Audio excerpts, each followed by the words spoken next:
I'm Ken Reindell, and this morning we have some interesting and fun demos for you. One of the key reasons we're here today at AudioFest is because our products play a very important and key role in powering audio equipment.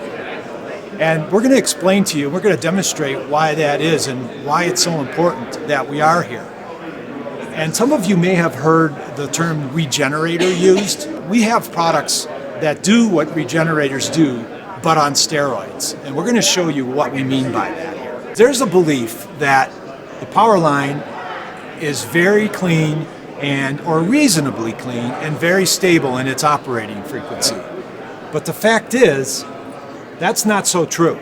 And if you watch here, we have, right now, what we have is a very high precision universal counter hooked up to our power line through a transformer, which is unloaded and therefore has no effect on the measurements that we're making. You can see here how much it's varying from 60.000 hertz. And it actually looks good now compared to what it looked like earlier today when it was at 60.04 or 60.05 hertz.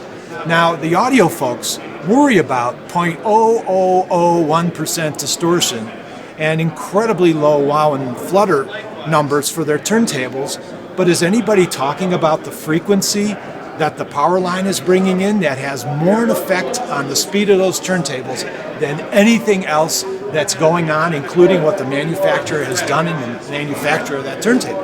You don't hear anything about it. Well, we have some interesting testimonial to the fact that it is audible, and in fact, it's a big problem. So again, you've been watching here on this counter how this has moved all around here.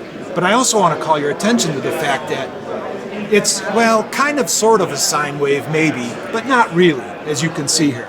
The top is flat and rounded, and the slopes are almost straight. That's not a sine wave by any means. Let's look at what's coming out of at one of our frequency converters here. Connect it up. There we go. So now when everything stables out, you can see that we have a true sine wave now. And if you look at the frequency, it looks much, much more like 60 hertz. 60.00000 hertz. And it wobbles a little bit, but that's about what it should be with our products. So then from this you can see that you will get much better turntable speed and much better performance out of your audio equipment if you're putting in what the manufacturer designed the product to see.